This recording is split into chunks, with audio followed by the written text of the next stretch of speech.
자, 제3취득자의 지위 한번 가보죠. 자, 제3취득자. 이 개념이 조금 어려워요. 저당권의 제3취득자.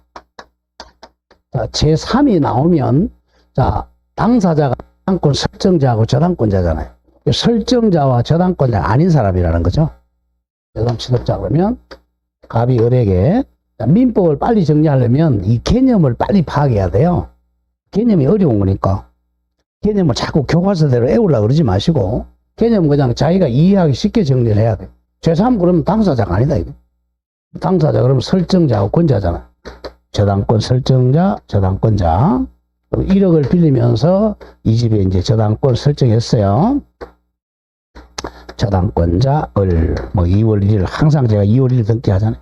월은 이제 두 가지 권리죠. 채권자이면서 저당권자가 되죠. 자, 2월 1일 저당권자가 됐습니다. 그런데 이제 갑이 이 집을 이렇게 파는 거죠. 5월 1일 날 팔았다. 그럼 병이 이제 새로 소유자가 되죠. 이 사람이 제3 취득자예요. 제3의 권리 취득자죠. 자, 소유권 취득했다면 소유권 취득. 땅이었다 그러면 지상권 설정해줬다. 병이 지상권자. 또는 병이 전세권자 될 수 있겠죠. 이렇게 해서, 자, 저당권이 설정된 이 부동산에 대해서 나중에 소유권이나 지상권이나 전세권 취득한 사람을 제3의 취득자라 그래요. 제3 취득자의 포인트는 이 지금 부동산을 점유하고 있죠. 점용권을 가지고 있는 사람이죠. 소유자는 사용수익 처분권이고, 지상권자는 사용수익권, 전세권자도 사용수익권을 가지죠. 그럼 이제 이 병이 지금 사용수익하고 있죠. 자, 저당권자는 점유를 안 하니까, 점유를 못 하니까 얘네들이 사용해도 얘가 손해보는 아무것도 없어요. 여기도 손해보는 게 없죠, 아직은. 근데 문제는 이제 나중에 이 갑이 변제기에 이 채무를 변제 안 했을 때 얘네들이 손해볼 염려가 있는 거예요. 변제를 안 해주면 얘가 경매 넣잖아. 경매 넣죠, 그죠? 경매 넣으면 아까 배웠잖아. 경매 넣으면, 자, 요게 말소 기준이잖아. 요걸 말소하니까, 요거 용의권이죠? 후순이잖아. 후순이니까 다 소멸 당할 염려가 있는 거죠. 그래서 이제 얘네들이 경매 들어가면 자기 소유권, 지상권, 전세권 소멸 당하니까 얘네들 보호 규정이 필요하다는 거죠. 제3 취득자 보호 규정이 3가지가 있어요. 이 중에 가장 많이 나오는 게 2번이죠.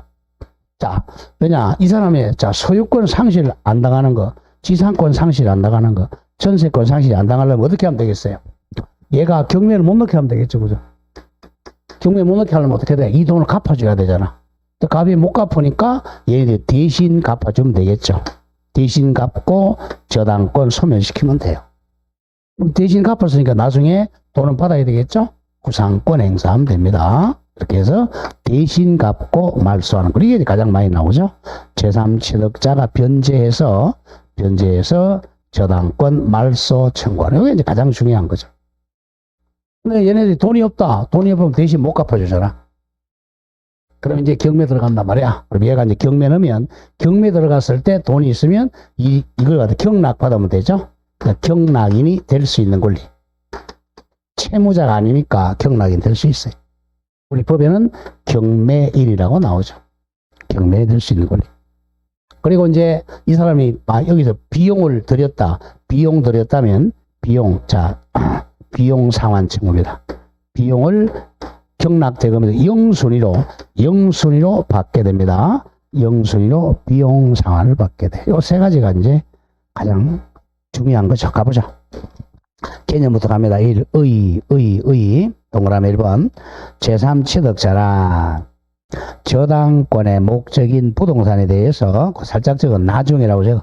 나중에 소유권이나 지상권이나 전세권을 취득한 자를 말합니다. 소지전입니다. 그런 점을 조심을 해야 돼. 자, 그래서 경락 허가 결정 전이라면 경매 신청 후에도 마찬가지예요. 경매 신청 후에 소유권, 지상권, 전세권 취득한 자도 당연히 제3 취득자에 포함됩니다. 자, 2번 중요하고요. 요 3사람이 아닌 사람은 제3 취득자가 아니에요. 동그라미 2번에 저당 부동산의 후순위 건저당권자는 제3취득자가 아니에요. 그냥 후순위 건저당권자는 점유하는 사람이 아니잖아. 얘네들은 점용권이 있는 사람이죠. 후순위 건저당권자는 점유하는 사람이 아니니까 제3취득자가 아니다. 그런 점을 조심을 해야 됩니다. 자, 그럼 한 개씩 의의가 양거로 2번에 경매인이 될 수 있는 거예요. 경락인.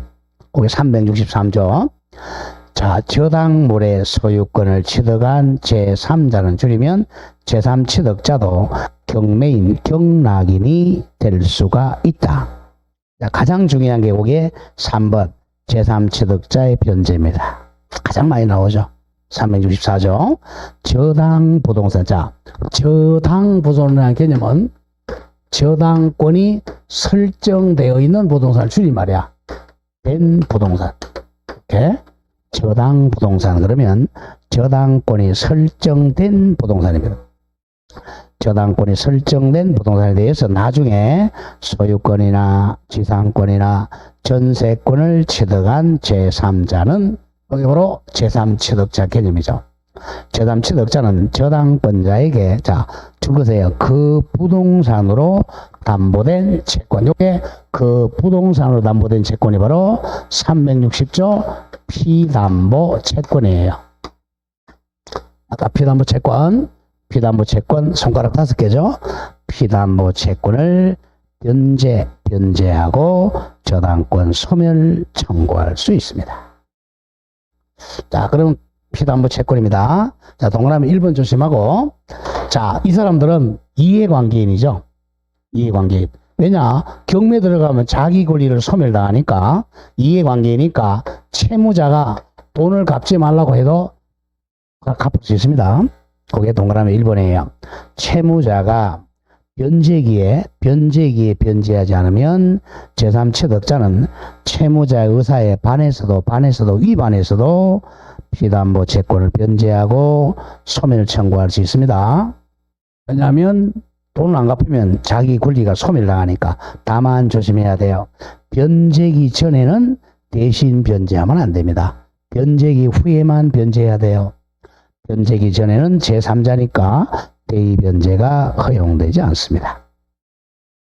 자, 그럼 가장 중요한 2번을 많이 내는데, 자, 여기서 그러면 얼마를 변제해야 되느냐 이거예요. 아까 피담보 채권에서 자, 지연배상은 몇 년분에 하나 한다 그랬죠? 1년분에 하나 한다. 이게 포인트예요. 채무자는 만약에 지연배상이 5년 배상 지연했다. 5년치를 다 변제해야 말소할 수 있습니다. 얘는 채무자가 아니잖아. 제3자니까 지연배상은 1년분만 반환하고 말소할 수 있다. 이게 포인트예요. 2번 중에요. 보통 저당에서는 지연배상은 원본행위 견과한 후 1년분만 변제하면 말소할 수 있다. 잘라주고.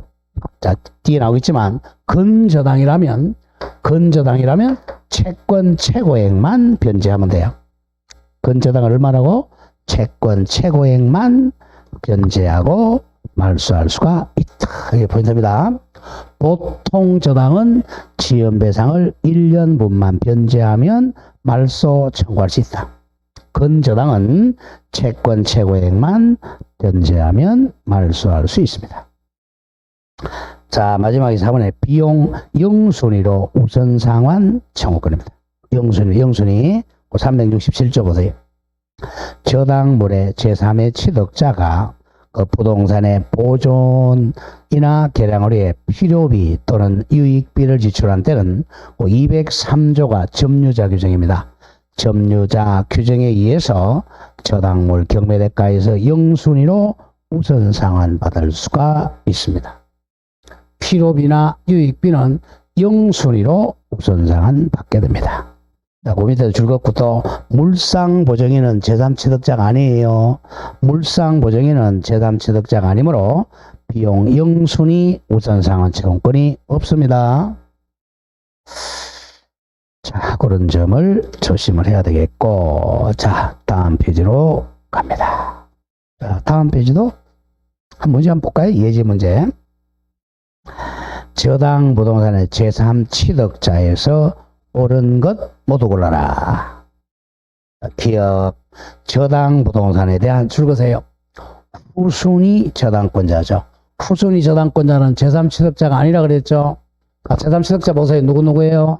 제3취득자는 나중에 소유권이나 지상권이나 전세권 취득한 사람이죠. 자, 후순위 저당권자는 제3취득자가 아닙니다. 물상보증인도 제3취득자가 아니에요. 후순위 저당권자는 저당부동산의 피담보 채권을 변제하고 소멸 청구할 수 있는 제3취득자에 해당하지 않는다. 저당부동산의 제3의 취득자는 부동산의 보존이나 개량을 지출한 비용, 필요비나 유익비를 그 부동산 경매대가로부터 영순위라 그랬죠. 영순위로 우선 상환받을 수 없다가 아니라 있다. 요 틀렸네요. 니어는. 이거 저당 부동산의 제3취득자는 자 채무자가 아니기 때문에 경락이 될 수 있죠. 저당권을 실행하는 경매에 참가하여 매수인 같은 말 경락인이 될 수가 있다 정확하고.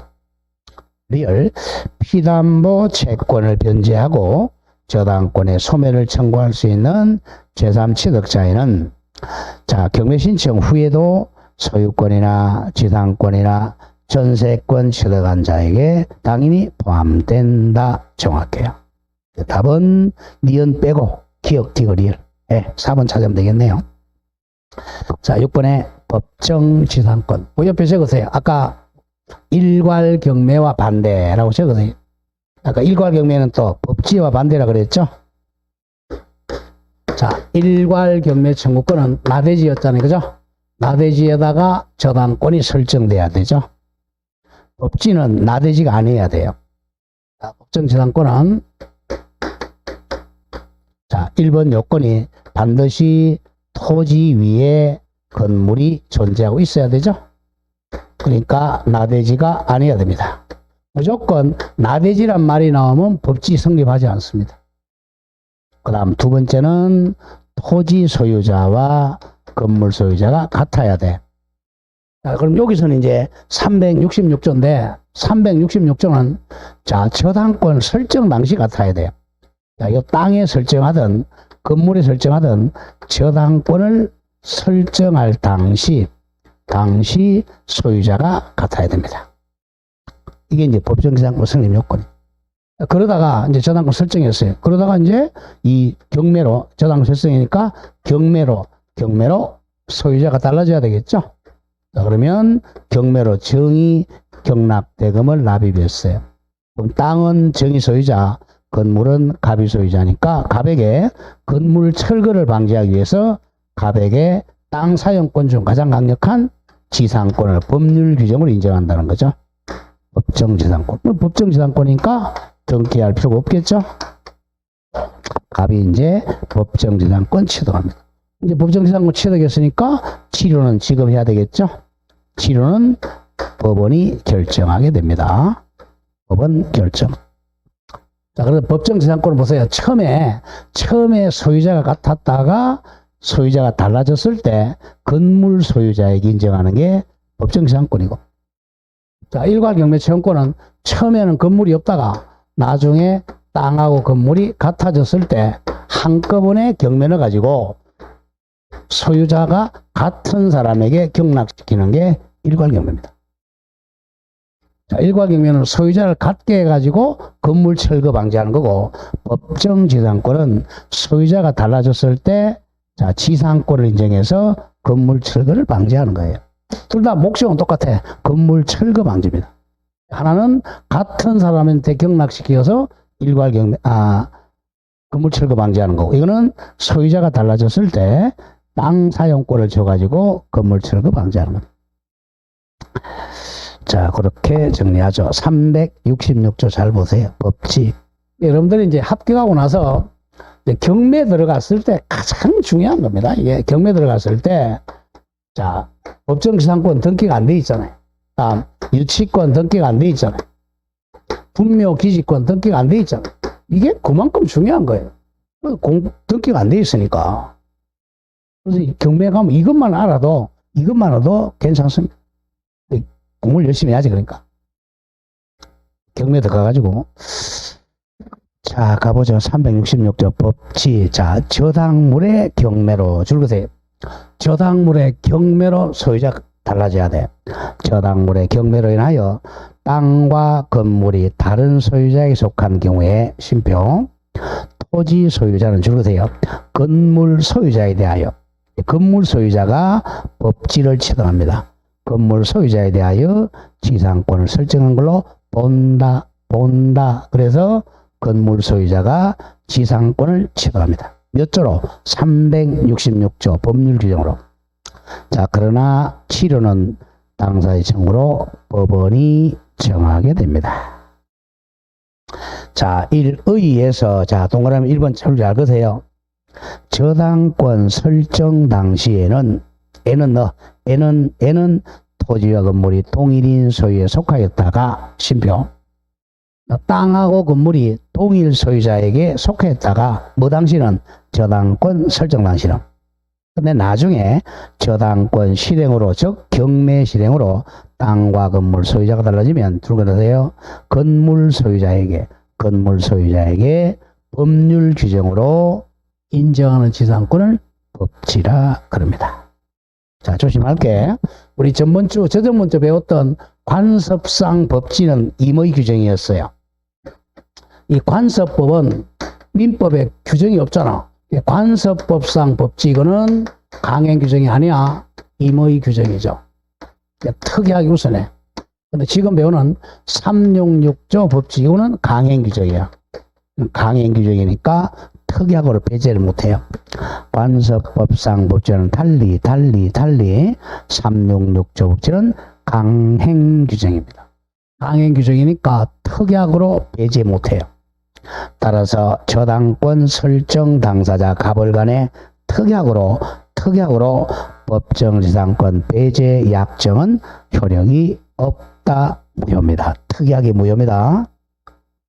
자, 성립 요건 하나씩 가보죠. 1.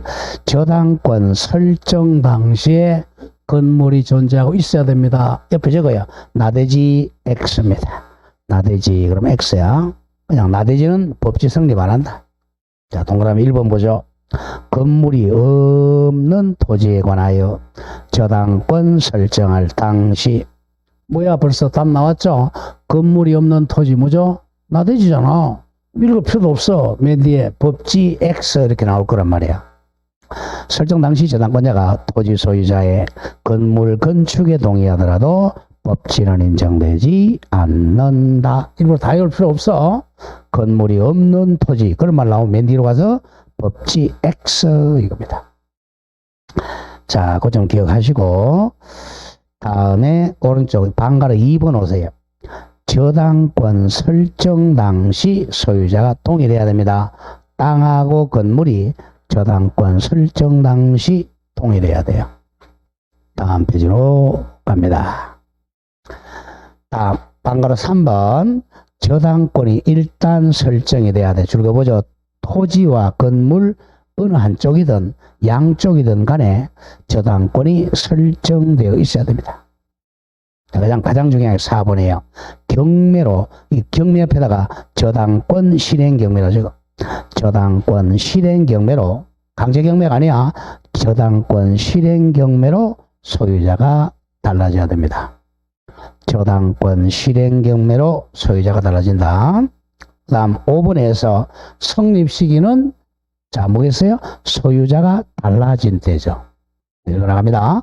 법률의 규정에 의한 취득이므로 등기를 요하지 않고, 바로 밑에 줄 경락인이 매각대금 완납한 때 법치가 성립합니다.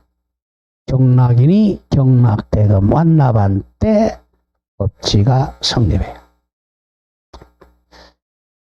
자, 그 다음에 이제 4번 내려옵니다. 저당권 침해에 대한 구제 다음 수단 적으세요. 저당권 침해에 대한 구제 수단. 여기 우리 교재가 조금 잘못된 게 저당권 침해에 의의가 없어요. 빼먹었어요, 저자가. 자, 그 옆에 살짝 적으세요. 옆에 의. 저당권 침해. 저당권 침해의 저당권 아까 뭐라 그랬죠? 저당권 뭐라 그랬어요? 아까 우선 변제권이라고 그랬잖아. 우선 변제권을 침해. 우선 변제권 침해가 바로 저당권 침해예요. 대표적인 예를 기억합니다. 대표적인 예가 이제 저당물의 벌채입니다. 저당물의 벌채. 이게 대표적인 저당권 침해입니다. 저당물이 벌채되면 저당권 침해돼. 그러면 저당권 침해됐을 때 구제수단. 자, 구제수단을 순서대로 좀 외웁시다. 네 가지요. 1. 그럼 무조건 저당권은 물건이잖아. 그 물건 침해됐으면 첫 시간부터 뭐 했죠? 물권적 청구권 배웠잖아. 물청. 그 다음에 권리가 침해되니까 불법행위죠. 불법행위니까 손해배상 청구권. 그 다음에 적시변제 청구권. 적시변제 청구권. 적시변제 청구권. 물손적보. 그 다음에 저당물 보충 청구권. 순서대로 좀 기억해야 됩니다. 보충 청구권. 여기서 이제 요 두 가지는 자, 손해배상 청구권하고 적시변제는 같이 동시에 행사가 가능해. 같이 행사할 수 있다. 그럼 맨 마지막에 돼. 보충은 맨 마지막이니까 이건 동시에 행사 안 돼요. 최후수단입니다. 최후수단. 그럼 여기서 뭐 답이 뭐 아까 잠깐 얘기했죠? 물청은 점유를 못하니까 뭐죠? 무슨 청구권이 없죠? 반환 청구권이 없다. 이게 답이죠. 자, 물손적보 갑니다. 물손적보. 자, 이를 한번 들어보죠. 저당물 벌채. 자, 여기 이 땅, 이 토지에, 여기 이제 수목이 있었어요. 자, 근데 갑이 이제 은행에 갑니다. 은행에 가서 돈을 4억을 빌립니다. 4억을 빌리고 하는데 너무 많나요? 3억 할까요? 3억을 빌리러 갑니다. 빌리러 가는데 이제 이 담보가 이 임야는 얼마 안 돼. 땅을 간평해 보니까 한 1억 정도 되고요. 이 나무가 수목이 막 10년, 100년 이런 거 막 청송 같은 게 있어요. 그래서 이 한 3억 가치에서 합하니까 4억 가치가 돼요. 4억이 되니까 을이 이제 3억을 빌려준단 말이에요. 그럼 저당권자 은행 끊겼어요. 요일날. 그럼 나중에 이제 갑이 채무를 변제 안 하면 을이 경매 넣어가지고 우선 면제 받으려고 그랬죠. 근데 이제 갑이 저당권 침해하러 갑니다. 이 나무를 수목을 저당물 벌채해가지고 팔아요. 벌채해가지고 이걸 A한테 팔아버리면 담보가 1억밖에 안 남잖아요. 이게 바로 저당권 침해죠. 그렇게 됐을 때 이제 저당권자 구제수단이 바로 맨 처음에 물청이죠. 여기 나무 위에 올라간다, 톱달로 올라간다. 그러면 어떻게 해야 돼? 방해 예방 청구해야죠. 못 올라가게 예방 청구. 그 자르고 있다. 그러면 방해 뭐죠? 예방 청구. 그다음 방해 배제 청구죠. 근데 잘라가지고 팔았다. 그럼 반환 청구는 안 돼요. 뭐죠? 예방 청구하고 배제 청구. 이게 중요한 거죠. 반환 청구는 안 되고. 자, 그리고 이제 손해 봤으니까 손해배상 청구. 그다음 적시 변제 청구.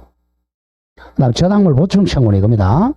이 최후 수단이라는 게 이거예요. 자, 이걸 이제 팔았어요. 팔아버리니까 담보가 1억밖에 안 되잖아. 그럼 을이 이제 갑보야 담보를 좀 보충해 달라라고 담보물 보충 청구합니다. 그러니까 이 사람이 또 이 아파트를 3억짜리 아파트를 담보로 제공했죠. 그럼 이제 4억이 됐잖아요. 담보물 보충이 된 거죠. 그러면 땅하고 아파트 이 공동 저당이 되는 거죠. 담보물이 보충됐죠. 그럼 손해가 없잖아. 손해배상 청구 못 하는 거죠.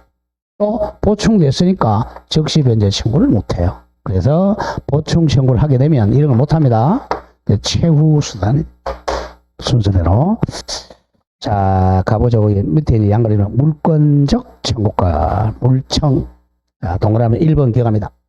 저당권의 침해 우려가 있는 경우, 또 저당물이 벌채될 우려가 있으면 방해 제거 청구권하고 예방 청구권이 인정된다. 그러나 반환 청구권은 안 돼요. 왜? 점유를 못하기 때문에 그래요.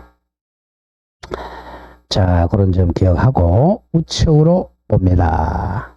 양가로 2번 손해배상 청구 땡땡 저거 불법행위입니다. 불법행위가 성립하므로 손해배상 청구권이 발생을 합니다. 자, 그 다음에 양가로 3번에 하고 4번하고 순서를 바꾸세요. 담보물 보충 청구권을 4번, 담보물 같은 말 저당물, 밑에 4번을 3번, 기한이익 상실 이퀄 적시 변제 청구입니다. 적시 변제 청구권. 여기 3번 388조입니다. 채무자는 다음 각호의 경우 기한이익을 주장하지 못하니까 거꾸로 채권자가 적시 변제 청구합니다. 자, 밑에 해줘서 갑니다. 채무자가 담보를, 이거잖아, 담보를. 이 저당 목적물인 담보를 손상, 감소, 멸실하게 하거나 벌채에서 내다 팔았어요. 담보 제공물을 이행하지 않으면 저당권자는 적시 변제 청구할 수가 있다. 잘라주고, 만약 적시 변제하지 않으면 저당권 실행할 수가 있습니다. 그리고 맨 밑에 두 번째 줄, 적시 변제 청구권과 손해배상 청구권은 두 개를 한꺼번에 할 수 있다 그랬죠? 중첩적으로 동시에 행사할 수가 있다. 자, 위로 올라옵니다. 4번. 자, 362조 보세요. 제목을 저당물 같은 말, 담보물 같은 말입니다. 저당물 보충 청구권, 담보물 보충 청구권. 저당권 설정자의 줄거세요. 책임 있는 사유로. 책임 있는 사유가 고의나 과실로 인하여 저당물 가액이 현저히 감소된 때는, 자, 저당물이 벌채된 때는 저당권자는 저당권 설정자에게 원상회복 또는 상당한 담보 제공을 청구할 수 있다. 이걸 담보물 보충 청구권이라 그래요. 자, 두 번째 줄 보세요. 이가 보충입니다. 보충 청구권을 행사하면 담보가 보충이 되었으니까 손해배상 청구권이나 적시 변제는 청구 못합니다. 그래서 최후 수단으로 보충 청구하는 거예요. 자, 그렇게 정리합니다. 자, 다음 페이지 가보면 이제 그 5번의 저당권의 처분 소멸해서 양가로 이번에 저당권의 소멸 가보죠. 일반적 소멸 사유 볼까요? 일반적 소멸 사유는 즉 목적물이 멸실되면 당연히 소멸하겠죠. 왜? 객체가 물건인데 물건이 멸실되면 소멸합니다. 다음 피담보 채권의 소멸시효죠. 가로 저거 부종성입니다. 채권이 소멸되면 부종성으로 저당권은 당연히 소멸하고, 혼동하면 저당권 소멸이죠. 공영징수로도 소멸됩니다. 동그라미 2번 조금 전에 했던 거죠. 저당권에만 특유한 소멸사유가 바로 경매죠. 경매에서 경락대금 납입되면 모든 저당은 전부 소멸합니다. 다음 제3취득자가 변제하면 부종성으로 소멸합니다. 자, 여기까지가 우리 보통 저당이에요. 자, 보통 저당은 채권이 확정되어 있는 거죠. 채권이 가비율에게 360조 피담보 채권이 딱 확정이 됩니다. 확정, 즉 원본, 이자, 위약금, 지연배상 몇 년분? 1년분 지연배상, 저당권, 실행비용 이렇게 딱 확정되어 있는 게 보통 저당이에요. 그러면 이제 공시법 시간에 자, 우리 쌀 그죠? 백미 백가마 채권도 가능했죠? 백미 백가마 채권 하면 반드시 확정시키려고 평가금액 적으라 그랬죠? 쌀값 키로당 가마당 80kg 금 3천만 원 이렇게 딱 확정을 시키죠. 확정돼야 돼요. 자, 이 쫙. 그래서 채권이 주된 권리고 피담보 채권이 저당권은 종된 권리로 부수불물이 있다 이거죠. 부종성, 소반성, 불가분성, 물상대의성이 있어요. 자, 이제 특수저당 가면 특수저당은 여기서 부종성, 수반성, 불가분성, 물상대의성이 있는데 이 중에 없는 거야. 근저당은 부종성과 수반성이 없어요. 채권이 정관 변동하니까 채권이 빵원이더라도 저당권이 성립하니까 부종성이 없죠. 네, 여기서 7억짜리 채권을 팔아도 이쪽에는 저당권은 같이 따라가지만 이쪽 안 따라가죠? 수반성이 없어요. 이게 이제 근저당이야. 특수저당이죠. 다음 공동저당은 이제 불가분성이 없는 거예요. 잘합니다. 공동저당은 뭐 여러분들 틀려줬고 근저당은 틀리면 안 됩니다. 자, 특수저당에서 공동저당 말고 근저당부터 갑니다. 375 이번에 근저당, 근자에 동그라미 치세요. 근저당 정확하게는 근저당권이죠.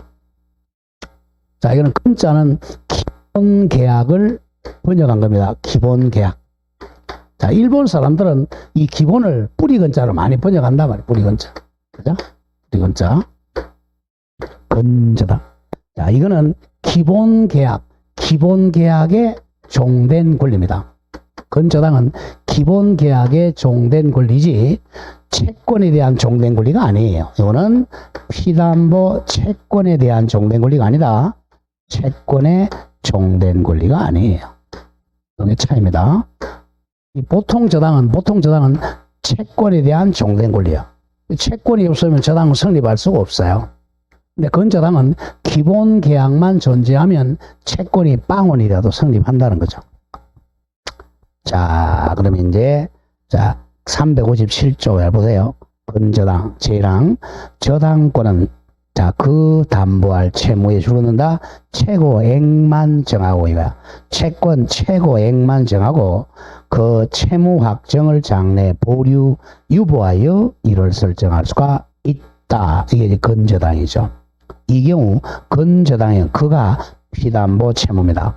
피담보 채무 채권이 확정될 때까지는 채무가 소멸되거나 빵원이 되거나 또는 채무가 이전에도 근저당에는 전혀 영향을 미치지 아니한다. 옆에 적으세요. 부종성 X, 수반성 X, 요게 포인트입니다.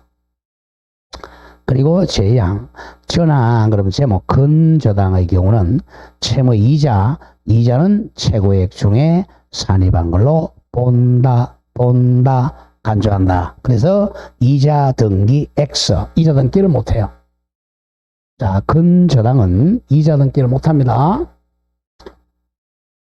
등기부 시간에 맨날 나와요. 보통 저당은 이자 등기가 가능해요. 아까 뭐죠? 360제, 원본, 이자, 위약금, 이거 이자 등기 가능해요. 근데 근저당의 경우는 여기다가 근저당권 설정, 여기 아까는 채권 최고액을 적는단 말이야. 여기에 뭐가 포함되어 있다 그랬어요? 이자가 여기 포함되어 있어. 산입이 되어 있으니까 별도 이자 등기를 못 한다는 거죠. 채권 최고액을 만약에 10억 했다. 10억 속에 이자가 포함되어 있으니까 이자 등기를 못 해요. 그게 보통 저당과 다릅니다. 다음에 근저당권자을 이렇게, 그리고 최고액 범위 내에서 채권이 정관 변동한단 말이에요. 이게 불특정 다수죠. 그래서 부종성, 소반성이 없어요. 다음 의의 갑니다. 근저당권은 줄거 계속적 거래관계, 이게 기본계약입니다. 근데 마이너스 통장계약, 프랜차이즈 계약, 리스 계약 이런 계속적 거래관계로부터 발생하는 불특정 다수 채권 채무를 장래 결산기에 일정 한도액이 바로 채권 최고액입니다. 최고액까지 담보하는 저당권을 말합니다. 우리 채권 최고를 10억으로 했다고 하죠. 특징이 방금 1, 채권이 특정되잖아요. 불특정입니다. 그래서 부종성이 없어요. 채권이 얼마인지 불특정이야. 근저당권은 장래 정관 변동하는 불특정 다수 채권을 담보한다. 점이 앞에서 배웠던 보통저당과 다르다 이거예요. 보통저당은 채권이 딱 확정돼 있어야 돼. 1억이면 1억, 2억이면 2억. 자, 방금 이번에 부종성의 완화 같으면 예외입니다. 예외. 부종성이 없다 이거예요. 자, 동그라미 1번. 근저당은 피담보 채권의 일시로 채로운 빵원이 되더라도 근저당은 소멸하지 않는다. 이게 부종성이 없다는 거예요. 기본 계약이 존재하니까. 자, 그래서 동그라미 2번. 근저당권은 부종성의 예외, 부종성이 없으므로 완화되어 있는 관계로 피담보 채무가 확정되기 이전이라면 채무자의 범위나 채무자도 얼마든지 변경할 수가 있다. 얼마든지 변경할 수 있어요. 자, 다음 페이지로 갑니다. 방거로 3. 수반성 예외 없다. 수반성이 없다. 자, 이걸 알아야 또 등기법이 쉬워져요. 자, 갑과 을이 자, 마이너스 통장 계약을 하면서 아니면 프랜차이즈 계약을 하면서 자, 채권 최고액을 10억 했다고 하죠. 아니면 당좌 대월 계약, 모험 할인 계약 하면서 최고액을 10억. 이게 계속적 계약이죠. 하면서 그러면 담보를 제공하는데 담보가 요거보다 높아야 되겠죠.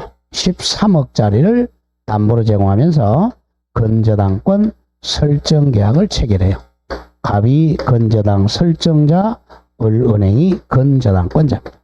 6월 1일 날.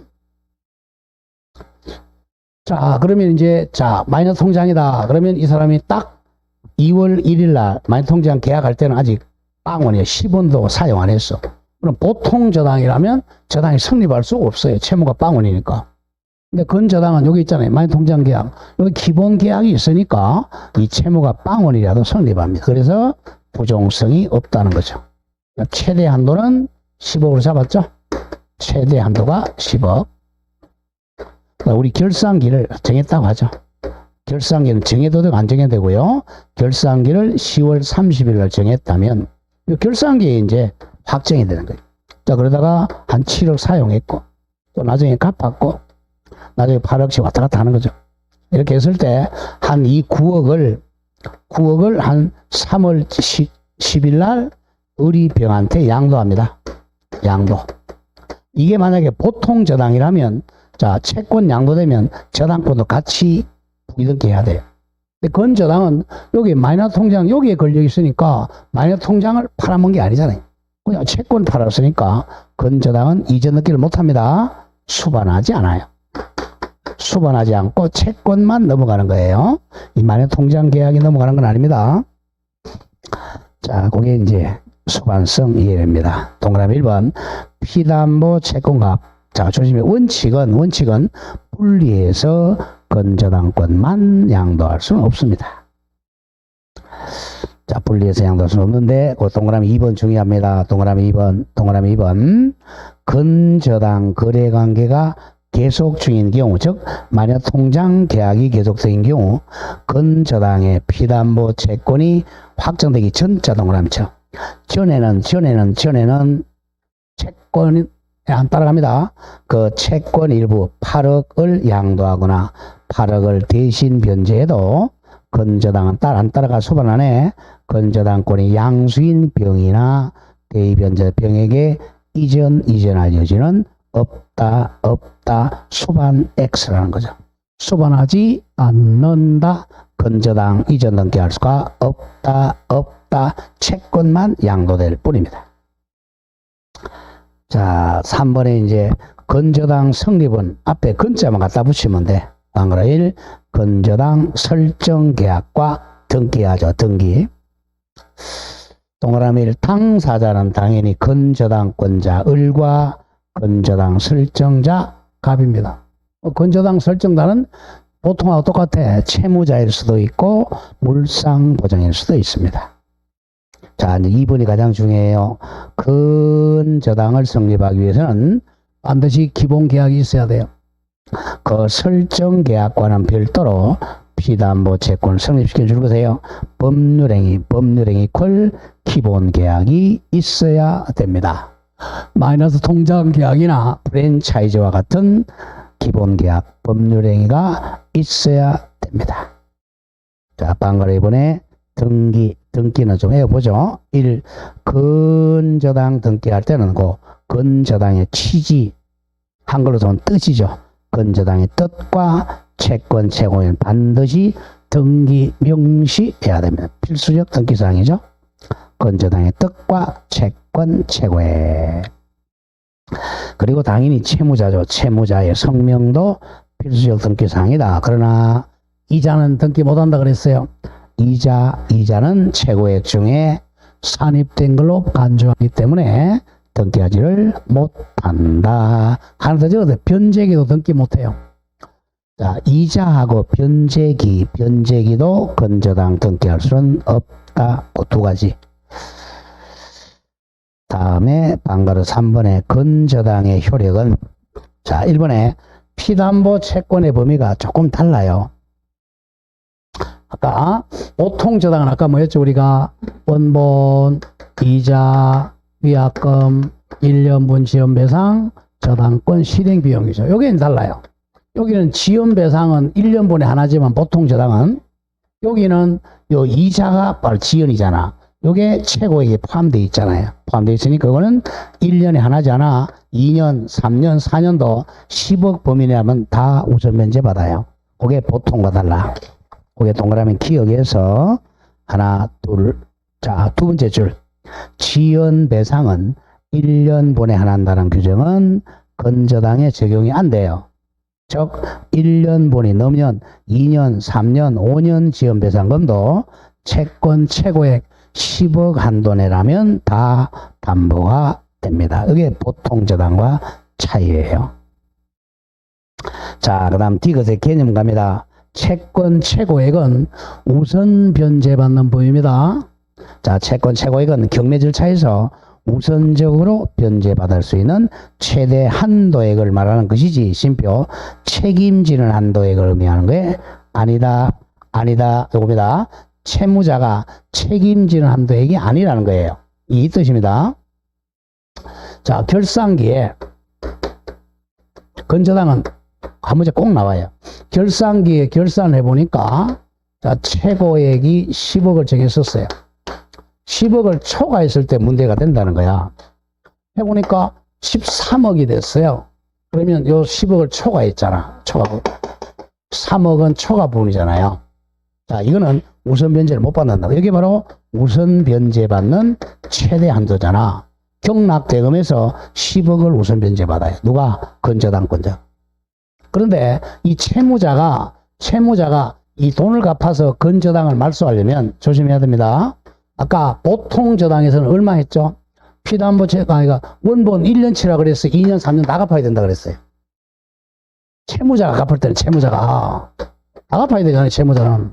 마찬가지입니다. 이것도 채무자가 갚을 때는 이게 아니라 13억 전액 다 변제해야 말소합니다. 그 점을 조심해야 돼. 채무자가 아닌 물상보증인이나 제3취득자는 요것만 갚으면 돼요. 그게 차이입니다. 자, 그 점을 조심해. 그게 바로 책임 한도액을 의미하는 것이 아니라는 뜻이에요. 합니다. 따라서 실제 채권액이 최고액을 초과해서 살짝 적어 13억이 됩니다. 13억이 되면 채무자는 실제 채무 13억 전액 변제를 해야만 말소할 수 있어요.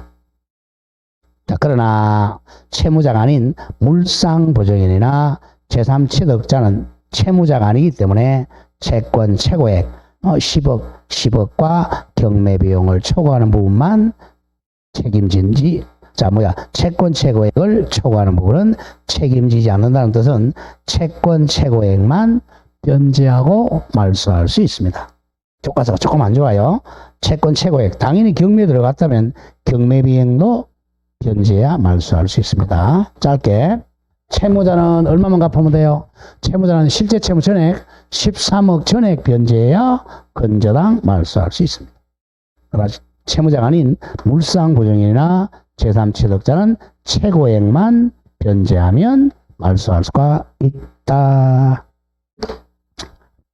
자, 그 점 조심하고 우측 동그라미 피담보 채권의 확정 땡땡 적으세요.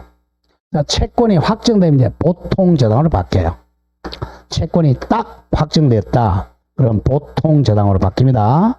보통 저당권으로 전환된다. 전환되니까 이제 부종성, 수반성으로 들어가게 됩니다. 보통 저당이 되니까. 그럼 이제 피담보 채권이 언제 확정되느냐, 이게 포인트예요. 자, 기간 도래. 자, 줄어 나가죠. 근저당권의 피담보 채권, 일단 결산기 도래, 존속 기간 만료, 채무자나 물상부정인의 파산 선고나 회사 정리 절차, 개시 결정 등으로 확정됩니다. 확정되면 이제 보통 저당으로 바뀌어요. 그 다음 니은의 기본 계약이나 마련 통장 계약이나 근저당 설정 계약의 해제해집니다. 자, 그럼 까만 색깔 한번 볼까요? 근저당 설정자가 은행에 가가지고 근저당권자를 상대로 언제든지 나 너랑 이제 마련 통장 안 하겠다라고 해지 의사 표시함으로써 채무를 확정시킬 수 있습니다. 그러면 보통으로 바뀌어요. 자, 동그라미 리얼 중요 표시합니다. 자, 리얼은 굉장히 중요해요. 자, 요걸 설명을 보시죠. 근저당에서 가장 많이 나오죠. 자, 여기 이제 근저당권자가 자, A가 있고 이 순위에 근저당권자 B가 있어요. 자, 그럼 문제는 자, 이 자기가 자, 경매를 신청한다. 경매 신청한다는 것은 자, 이 사람이 이자를 꼬박꼬박 안 갚으니까 경매 신청한단 말이야.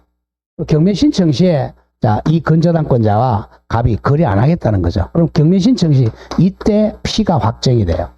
이 원칙인데 문제는 이거예요. 후순위야. 후순위가 경매 신청했을 때는 자기 거는 경매 신청한 확정되겠죠. 선순위 선순위는 확정이고 선순위는 경락돼야 돼. 경락대금 납입한 때 확정됩니다. 자, 조심해야 돼. 이게 자주 나와요. 나갑니다. 경매. 자, 근저당권자가 줄거보죠. 경매 신청한 경우에는 줄거세요. 경매 신청 시에 자, 거래 안 하겠다는 의사가 확정되니까 경매 신청 시에 피담보 채무액이 확정된다. 잘라주고. 그러나 후순위 근저당권자가 경매를 신청한 경우에는 선순위 피담보 채권액은 경매 신청 시가 아니고 그 근저당 소멸시기 즉 줄거세요. 경락이니 경락대금 완납한 때 확정이 됩니다. 이걸 가장 많이 출제합니다. 근저당권자가 경매를 신청하면 경매 신청 시에 확정된다. 그러나 후순위 근저당권자가 경매 신청하면 경매 신청 시가 아니고 경락대금 완납한 때 확정이 됩니다. 자, 다음 그리고 경매 신청하면 피담보 채권이 확정됐어요.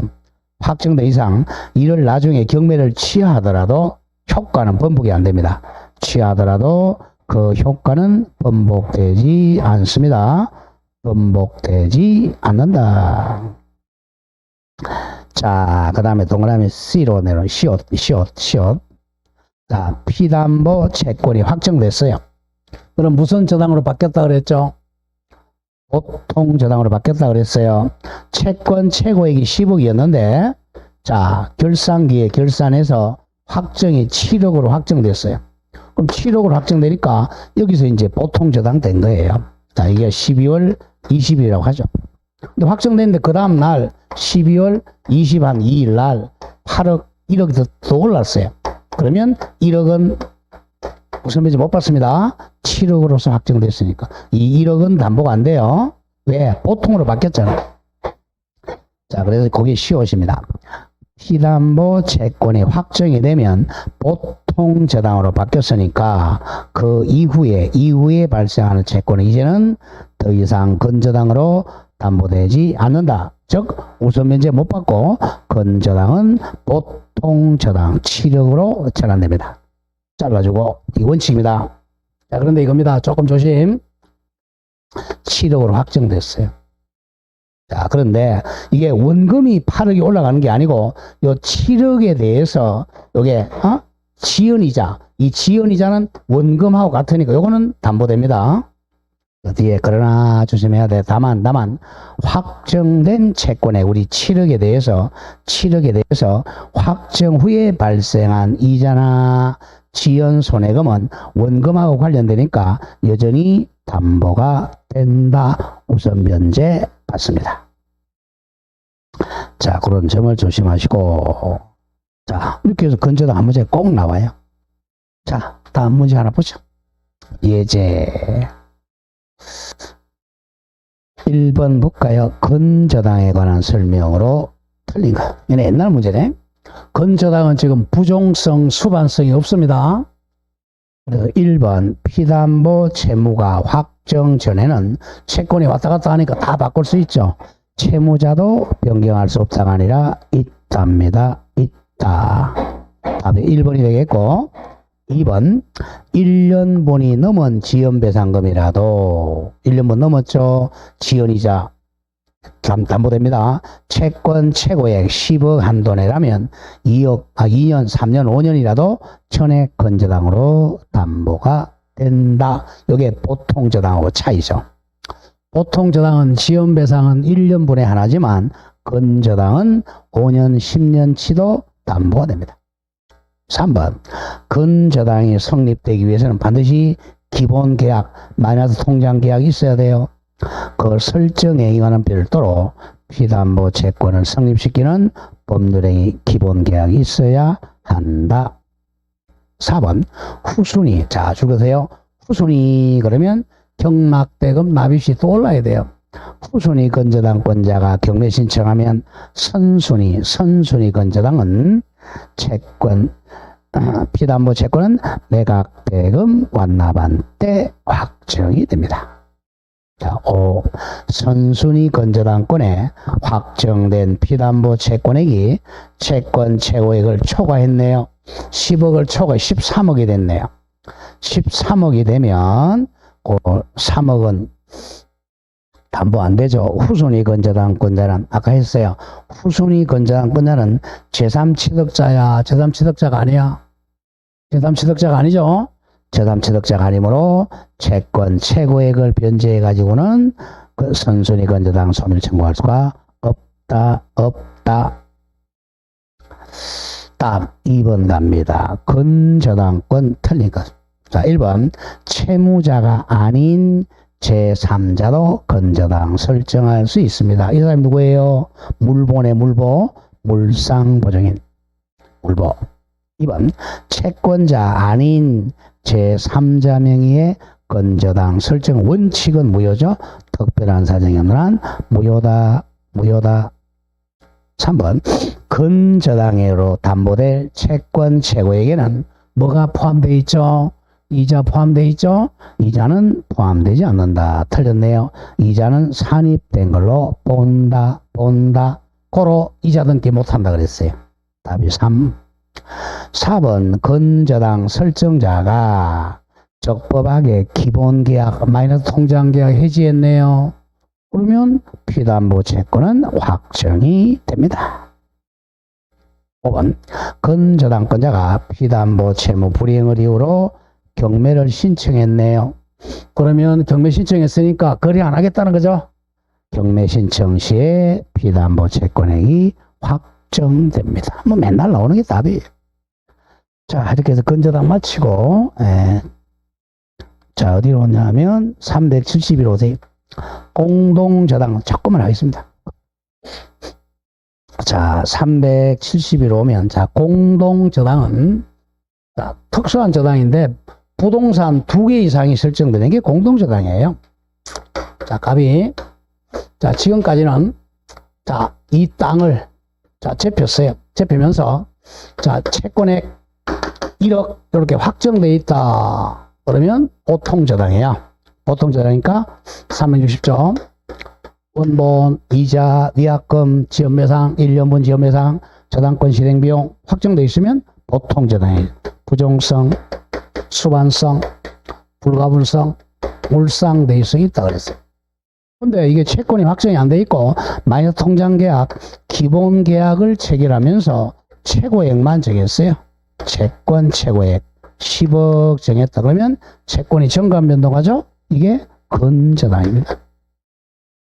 자, 건저당은 요 기본계약에 종속하지 채권에 종속하는 게 아닙니다. 그래서 두 가지 뭐가 없다고?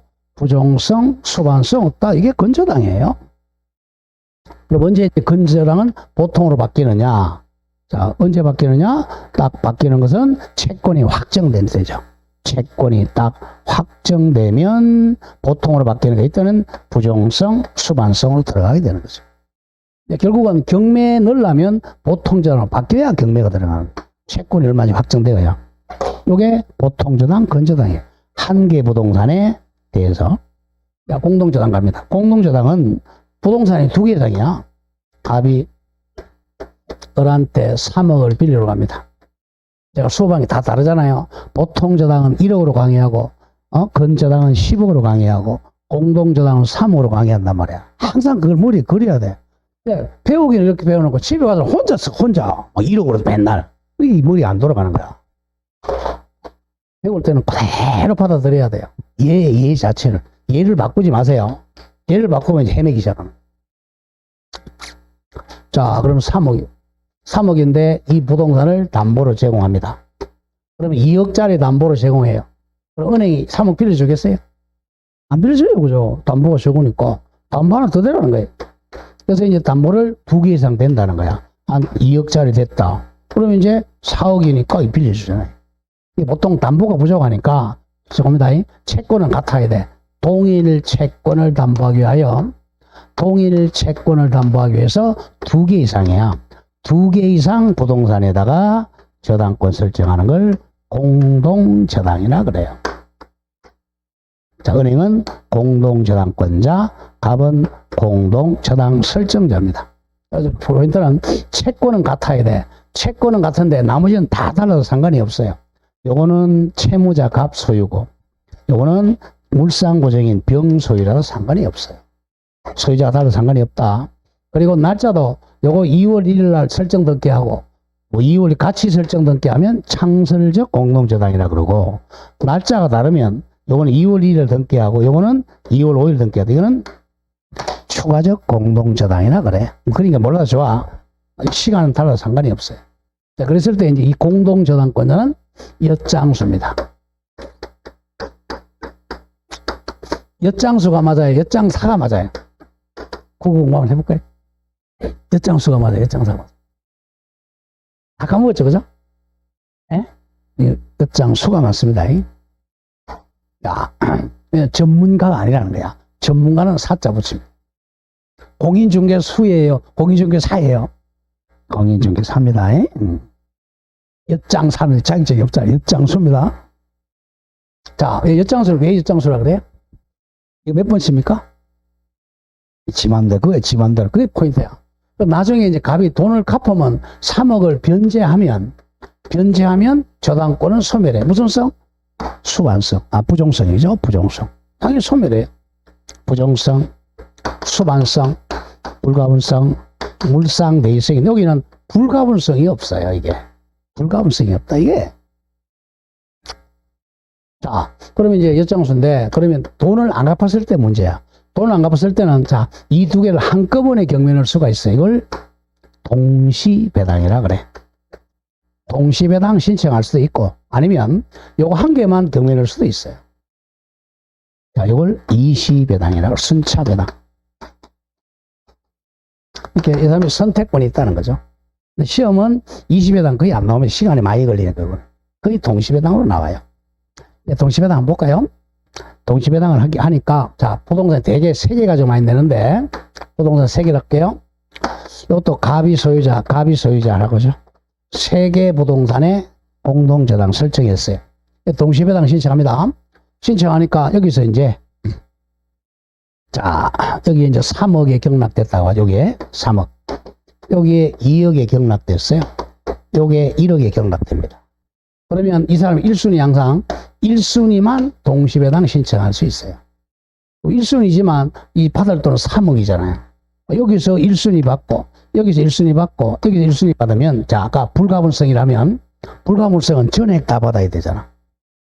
그러면 얼마 받아야 돼? 여기서 3억, 여기서 2억, 여기서 1억, 그럼 6억 받아가잖아. 그럼 부당이 되게 되잖아요. 그래서 불가분이 아니라 불가분의 예외가 된다. 다 가져가지 말고 분바해 가자는 거죠. 몇 대 몇 대 몇으로 경납대금, 이걸 안분 비례배당이라고 해요. 안분해서 비례배당을 받아가라. 비례배당.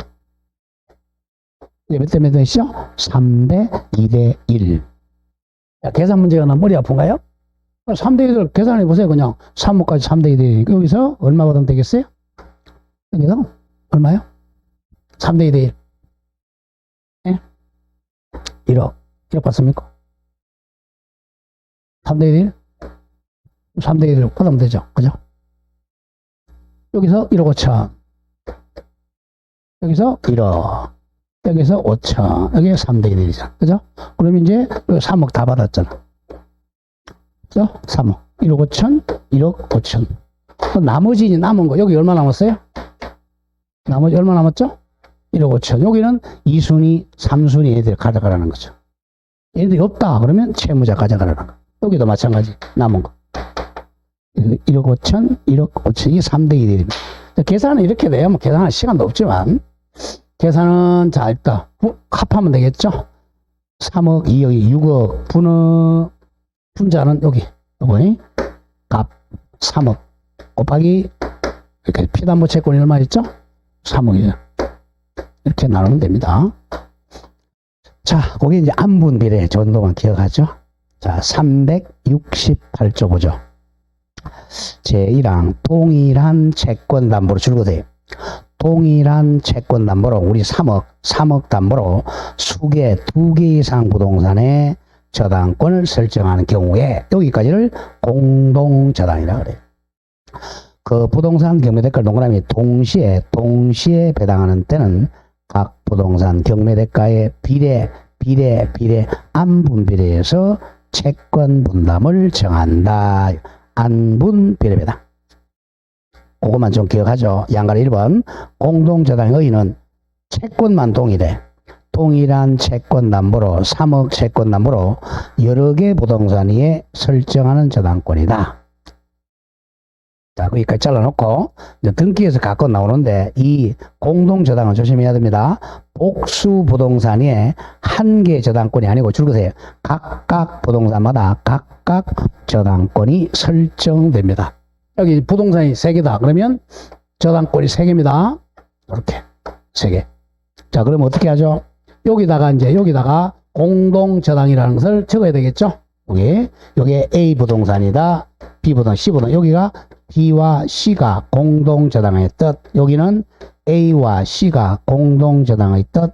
여기는 A와 B가 공동저당의 뜻을 적는단 말이에요.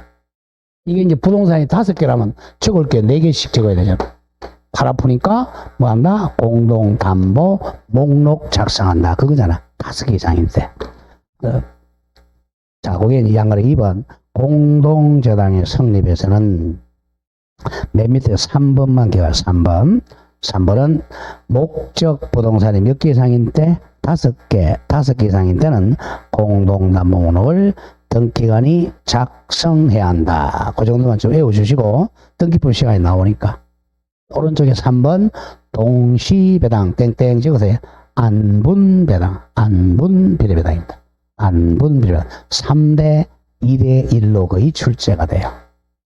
자, 방가로 1번에 채무자 소유 부동산의 동시배당 이거 값 채무자 거 값.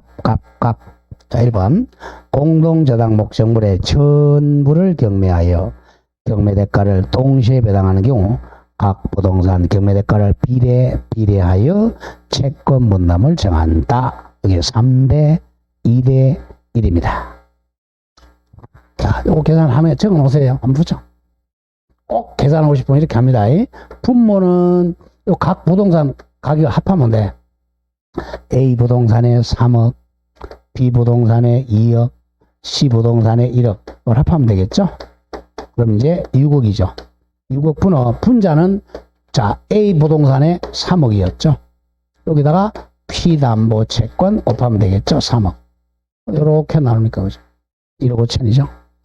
B 부동산이라면 여기다가 2억 하니까 6분의 1이죠. 그러면 1억. 그 다음 C 부동산은 1억. 이렇게 하면 됩니다. 3대 2대 1 거의. 그 다음 방가로 2번. 요걸 좀 중요히 표시하세요. 채무자 소유 부동산과 물상보증인 소유 부동산의 동시배당. 동시배당. 요게는 금년에 나올 가능성이 있으니까 계산 한번 해보죠. 아직 안 나왔어요, 요게. 자, 1억을 빌리면서 한번 보죠. 여기다가 갑의 부동산, 자, 병의 부동산입니다. 자, 요게 이제 채무자, 이게 제3자 물상보증인이죠. 자, 채무자 소유 부동산과 물상보증인 소유 부동산의 공동저당을 설정했어요. 공동저당권자가 동시에 경매했어요. 동시에 경매되니까 채무자 부동산에서 8천만 원의 경락이 되고, 자, 이 물상보증인에게서 1억 6천만 원의 경락이 됩니다. 만약에 이게 둘 다 채무자 그러면 1대2로 안분비례인데 이거는 채무자가 아니잖아. 이럴 때는 안분비례 안 합니다. 이때는 안분비례 안 한다. 이거부터 먼저 외워야 돼. 안분비례 안 하고 채무자 거 요거 가지고 먼저 배당 실시합니다.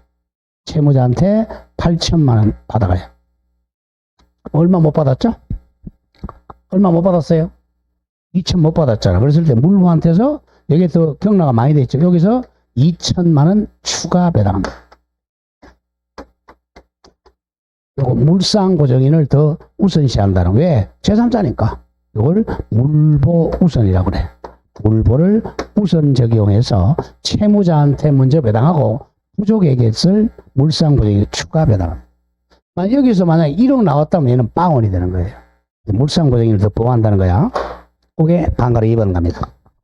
채무자 갑이라거나 갑 소유 부동산과 물상보증인 병 소유 부동산 함께 경매된 경우에는 안분배당 적용되지 않는다. 어떻게 얘기해야 돼?